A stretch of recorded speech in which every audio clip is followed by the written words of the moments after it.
Om Shanti, everyone. Welcome to the next normal. How are you? Happy holidays.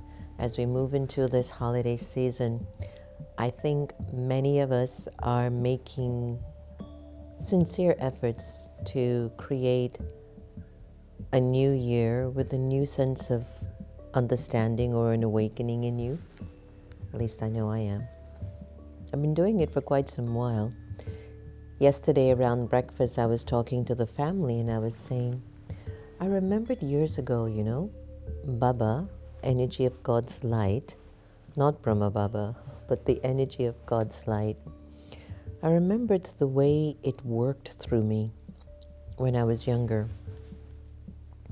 You might not know this, but there are many who used to be around me, but I would walk into rooms and my whole physical form would disappear. I was not a man, I wasn't a woman, I wasn't Sister Jenna. There would just be light around me. And it didn't happen just once or twice or 3 times or 4 times. But there were times that I would just feel like I'm going to just submerge myself in God's light and just be, or I'm just going to walk through this space. There was an event, you've got to hear the story.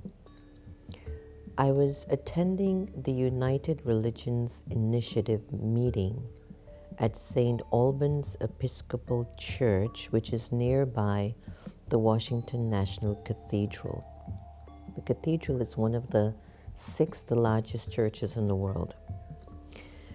And I was there with a sister who lived with me. Her name is Uma. And there was a police officer from Amsterdam who was also a student of the Brahma Kumaris, Josh, and he was visiting. At the time, he had a leg issue, so he was walking with a cane. But he looked like this distinguished European man, that you could see he had this distinguished look in his regular clothes, not in the police outfit. So that night in the initiatives, they were talking about the bombing of Tasmania, I think. There was a bombing in the country at the time. And President Clinton was the president at the time. And there was a request that we should try to attend the prayer vigil at the National Cathedral. And it's short notice. They don't believe that we might be able to get in, but if anybody's interested, I could try. This is the leader of the meeting. I didn't say anything. I wasn't interested. On the way home to the ashram, Josh was saying, Jenna, you should go to that. This would be important. It was such a devastating event historically. We should try to attend that. And I said, but Josh, we didn't put our names down. I didn't register us. But I don't know. Let's see. So the next morning, we got dressed and we walked. We went to the cathedral. We're stepping up the steps. High security. Every ambassador, corporate leader, member of Congress was present, including President Clinton and First Lady Hillary Clinton at that time, Al Gore. It's a whole group of people. So as I'm stepping up the steps, we were just talking about this yesterday, and I was stepping up the steps and I told Sister Uma and I told Josh, just put Baba's light over you and we'll just walk right in. And so I did. And I know you're not going to, this is true. I'm not going to say you're not going to believe this, but this is true. And there was nothing obstructing me than to cover myself with God's light. And I literally walked through the security gadget, whatever that is. They led me, they said, you go to this section, which was where all the main ambassadors were, and I was in the first row, as President Clinton and First Lady was in the first row on the other side. So it's like this and like this. So I'm sitting here and we're all looking at each other. And I'm in the section where most of the ambassadors are. By that time, they had stopped Uma and Josh. And I remembered when they were directing me to go that way, I turned back and I said, They're with me. I don't know what happened, but somehow they let them in, and then they sat somewhere else in the hall, somewhere in the back. I don't remember exactly, but they weren't sitting with me. And we laughed about it because I was telling them, just put on Baba's light over you. You'll be fine. There's something that Baba has been sharing with us in our advanced classes of the Brahma Kumaris, known as the Murli. And Baba has been telling us you've got to build inside of you such an accumulation of good wishes and pure feelings that there's such a light over you that it will come to protect you at a time of need. I've heard that statement from Baba over and over and over again. And I've heard stories like this too. And it's not the first time that I've experienced that or was consciously able to create that energy. I was sharing with the family yesterday, I've not been able to create that energy for the last 4 or 5 years. I wonder why. You know, mark you, there's been a lot going on in my life, no doubt. And responsibility really creates a lot of gray hair for you too. And I think it's just, so many changes in the world, and also you might be not paying as much attention on yourself as you should. But for some reason it came up to me yesterday. And there is another story, keynoting at the Swedish Embassy on the Power of One. There's a Swami there. I'm done with my keynote. He asks his disciple to commission me towards him. I went to Swamiji, said, "Yes, Swamiji." The Swamiji looks at me deeply in my eyes and he says, "Don't you ever forget, your power is in your silence." I said, "Gee, Swamiji, yes." I have no idea what he's talking about. I'm Baba's instrument. I go out, I share information to help souls to become stronger, more inspired, to live a good life, to be full in their living. And then I go home to my little tiny place where I live on a little twin bed. I sleep on a little twin bed, okay, with one little coffee table next to me. And so I move on. But the next morning I'm conducting the class, and the Swami is just accessing my consciousness. And when I was done with the class, I called the Swami and I said, "I'm like remembering you." He says, "I know, I'm remembering you. Don't ever forget what I've told you." And I go, why is he emphasizing this? Your power is in your silence. I'm like, okay. Daddy Janki, who was the head of the Brahma Kumaris, when I was transferred to Washington D.C, she gave me the blessing that Washington D.C must be a space of good wishes and pure feelings. And then Daddy said, become such a tower of peace that the whole world's attention falls on Washington, D.C. for help, for guidance, for support. I'm trying to put all the pieces of the puzzle together. And it moves me to our conversation today about the attachment we have to our gender. We talked yesterday about the attachment to name. But this consistent energy in our consciousness of thinking of ourselves as the body, the gender that we're in, that I am born a woman, and I'm attached to that identity because as a little child, your parents dressed you in a little skirt. They braided your little hair into little braids, ponytails. They gave you dolls. And if you were born a man or a boy, then they put you in trousers. They gave you cars or maybe guns. They cut your hair a lot. Your hair is simple. And your soul is being attached to, this is what I see every day. I am a woman. I am a man.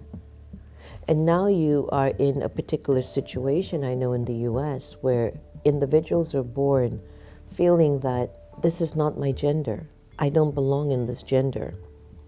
I've had little funny moments because in the teachings of spirituality, you're not always going to be born a woman. You're not always going to be born a man. The soul is on a journey, and based on the energetic experience of the soul and the interpretation of that soul, the soul takes birth in a female or a male body, and it will experience both genders. Now, sometimes when you might have left the body where you're feeling deeply attached to the gender that you are in, you might be born in an opposite gender, but you still have that sanskar, that experience, those emotions of your previous gender. Let me see if you're catching up with me here. Let's say Sister Jenna leaves the body right now. I don't want to leave. I'm thinking of my husband and everyone, the kids, the family. I feel this energy of the woman, the mother, the wife. And I'm left the body. I transition into my next birth to play another part. And I'm born in a male body, but I'm still carrying the sanskars, the tendency of being a mother, a woman, a sister. I used to sit on the toilet, and now I'm standing over a toilet. And so internally, the sanskar says, I don't belong in this body because it hasn't fully transitioned in being present in the current body. So how do I protect myself from all of this conjecture, complexities of attachments to our gender? That's our discussion today. Simple. It's very unique. And I bring you back to soul consciousness. When I used to walk in these places and I just go into my soul awareness, I connect to God's light, and God's light surrounds me. Nobody cares, nobody sees my body, nobody matters if I'm a woman or a man, an Indian, black or white. Nobody cares. It's the light that is flowing. It's the light that's being felt or seen. And so this attachment to the gender can sometimes reduce the potential of the soul. Think about it. If I'm attached only to being a woman, then I might create the thought process, I'm supposed to stay next to mom, learn how to cook, clean, prepare for marriage, have babies, take care of my husband, take care of the house, cook, clean. Cook, clean.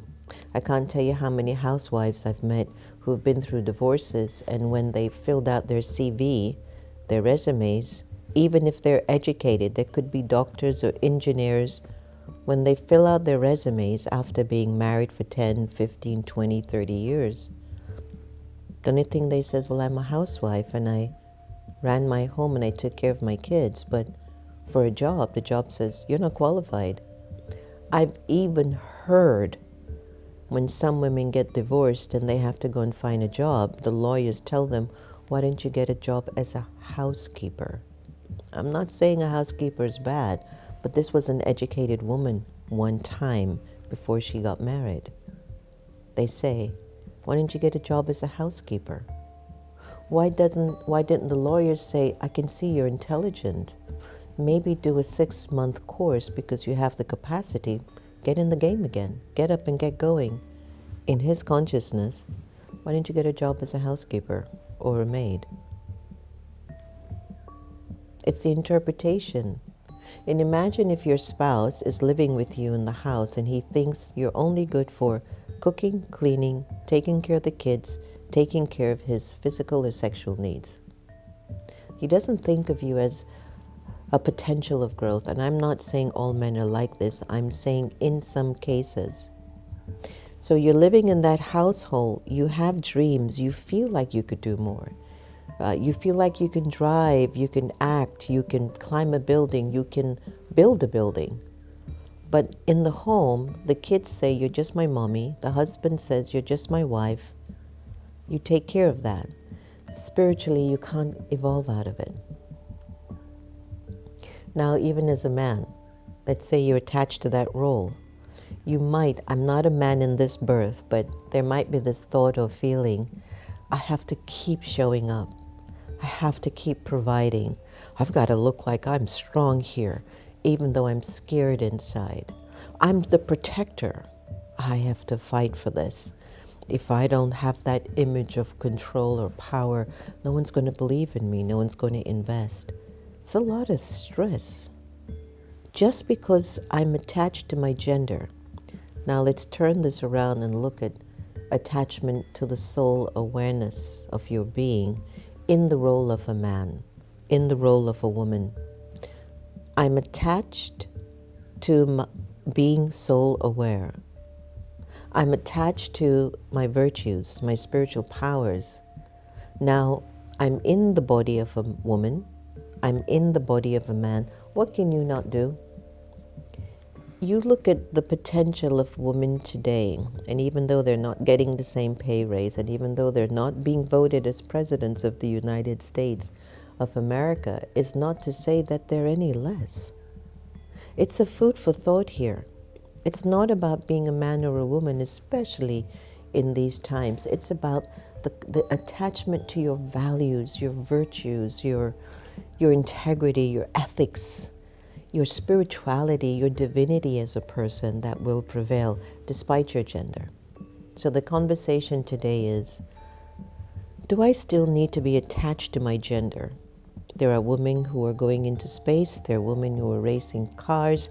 There are women who are running countries. There are women who are CEOs. Before that, they weren't getting any education to have the ability to do these things. But haven't you seen how they are able to evolve tremendously? There are men today who actually just want to stay home. And they want to hold their kids, and they want to feed the kids, and they want to take care of the kids, and they want to drive the kids at school. And they don't feel demasculated at all. It's their soft side, it's this sensitive side of a man. And they just want to take care of home. And they don't need to be in the rat race. My wife is earning $500,000 a year. I'm good. She's good. I want to make sure she's okay. And when she comes home, food is cooked, the kids are taken care of, homework is done, and we can spend good quality time. See, he comes from his values, his virtues, his qualities, not from the macho, you can't work, I'll do the working, but he's not happy. So, what is today's conversation on?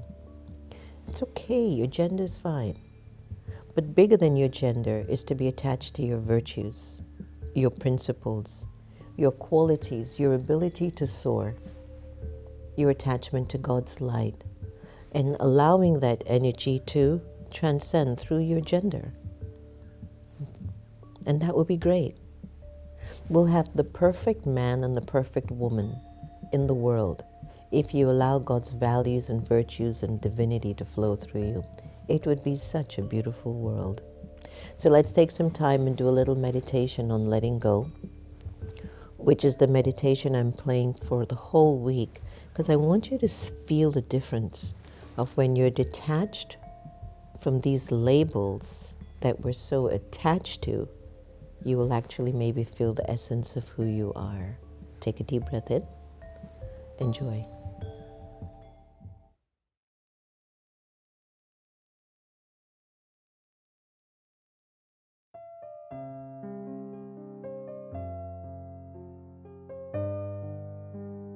Om Shanti. The time that we choose to be aware doesn't necessarily require me to just sit and meditate. But even while I walk and move around, I can be in a meditative awareness, which is awareness of the soul, the original, eternal, imperishable being of light.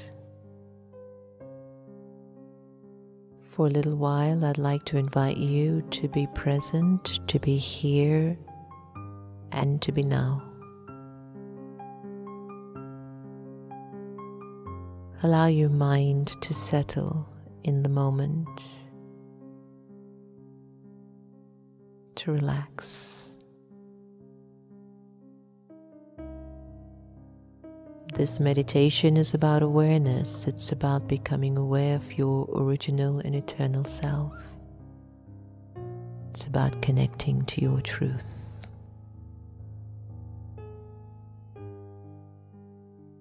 Let go of your name.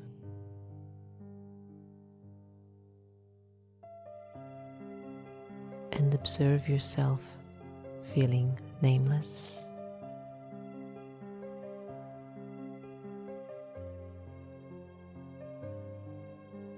Let go of your gender to discontinue thinking you're a man or a woman.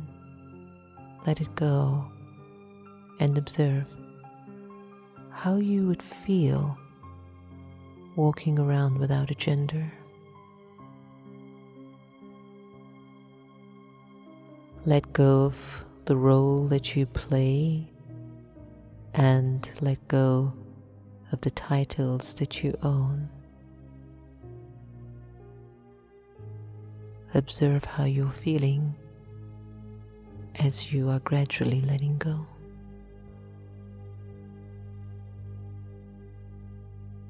Let go of your religion and put it aside just for now.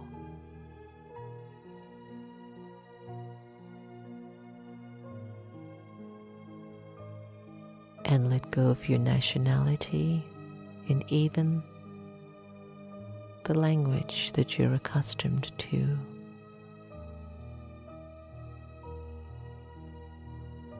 Imagine you have no name, gender, role, title, religion, nationality, or even a language.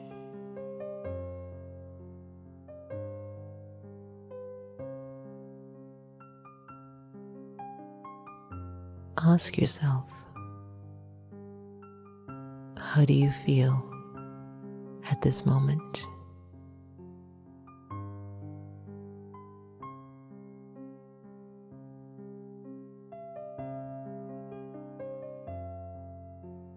And in this feeling, who would think of you and who would you think of?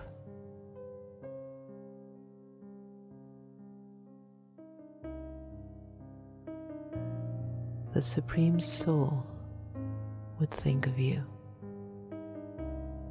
and you, the liberated soul, would think of the Supreme.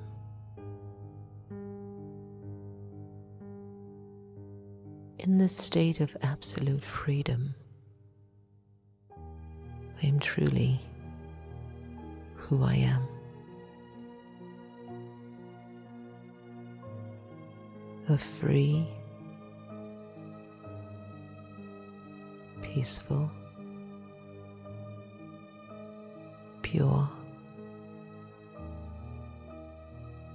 immortal, and eternal soul.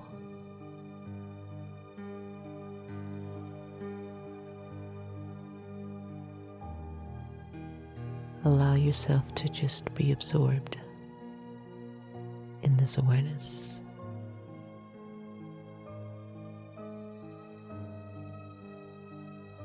At this time,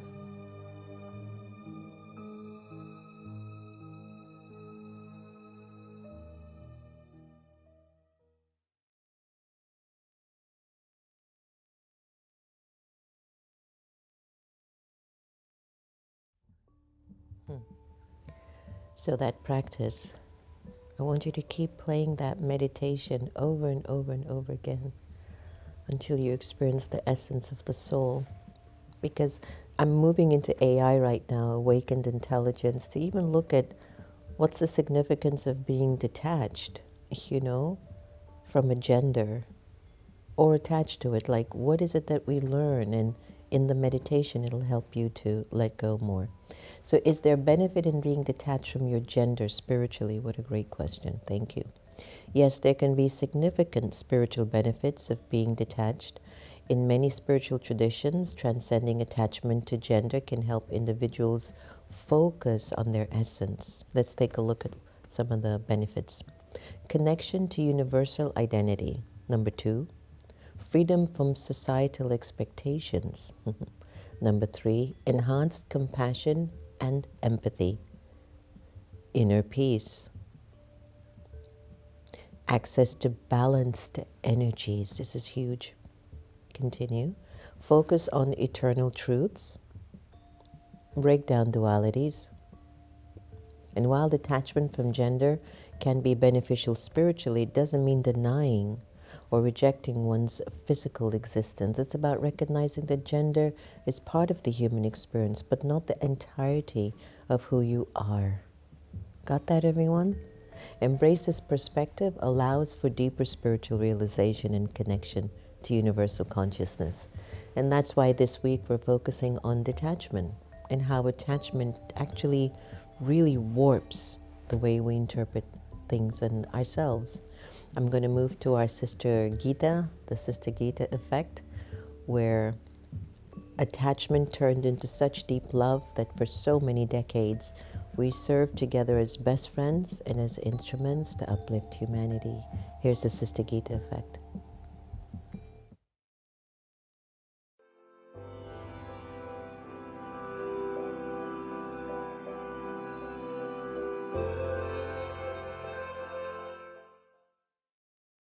Remain true to your original self and its qualities and values, and artificiality will not be able to penetrate your truth. Become both a child and a master as you journey along life. As a child, remain open and trusting, and listen. As a master, learn from experiences and realize their worth no matter what the type of experience may be. Learning and letting go of the past provide and protect the self. When we inhabit a state of balance between master and child, we feel great in the sense that nothing in life is irrelevant or a curse or a misfortune. Everything in life has significance. Then, even if we face an enormous obstacle, we may not feel great at that time, but we will keep our sanity because when we trust, we know that life is for us, not against us. Disguised opportunities abound. Trust from a little bird in Austin called Abigail. Thank you. Feel good.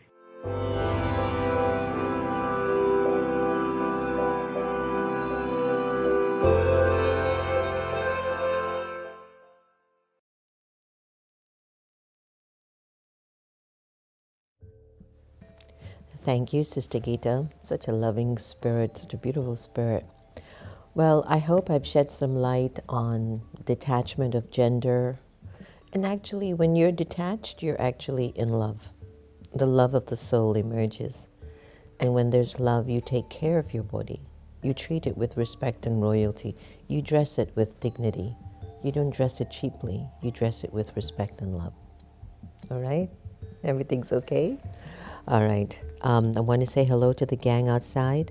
Hi, Raj, Kinnari, Lolita, Sonia, Girja, Dilip, Man, Mohan, Gigi, Rank, Lovesy, Salt, Rashmi, Julie, Trakelkwa, and Anthony, hi, Dinesh, Suman, Shobha, Indu. So many of you, thank you so much for joining in and sharing your points. Hi, Yukti, nice to have you. I'm just happy when we come on and we can share these points individually and personally, and we get this connection. I wanted to start more with giving blessings at the end of each show instead of the Avyak signals that we generally have in our advanced classes. But these blessings are every day from our advanced teachings as well, and I want to share that with all of you. So every day now, you will get a blessing from God, not from me, but from God. The blessing today is, you are an altruistic server. And as a result, you will experience the instant fruit in the form of super sensuous joy. When I am giving altruistically, my joy increases. I love it. All right, everyone, thank you so much for joining the show. I hope you took benefit from it and it has opened up your mind to think a little bit larger about your existence. The greatest sin that we can perform in these times is to think small about yourself, to think you're just your name, your gender. Tomorrow we will cover role and title, your religion, your language. It's almost a travesty for the human spirit. Anyway, thank you all so much. Listen, keep loving everybody the same and your love will increase. And don't give anyone permission to take away your happiness. Only you have a power of doing that. So don't give it up. Om Shanti.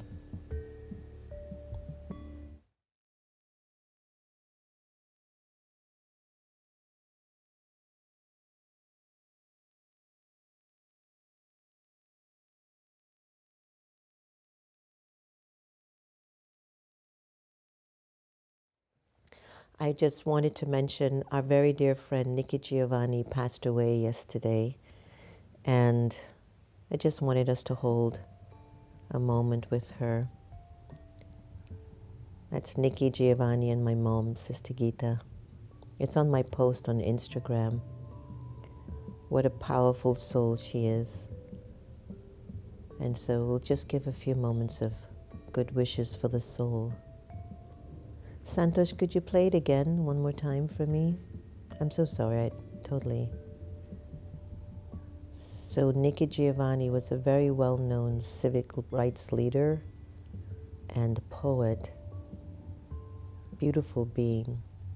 We were at Busboys here and Sister Gita just started dancing and Nikki just joined her.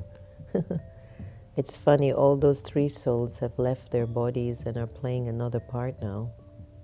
How interesting is life. Three very special souls. So to the soul of Nikki Giovanni, Om Shanti, my sweet sister. Lots of blessings to you as you travel through peacefully. Lots of blessings, Nikki.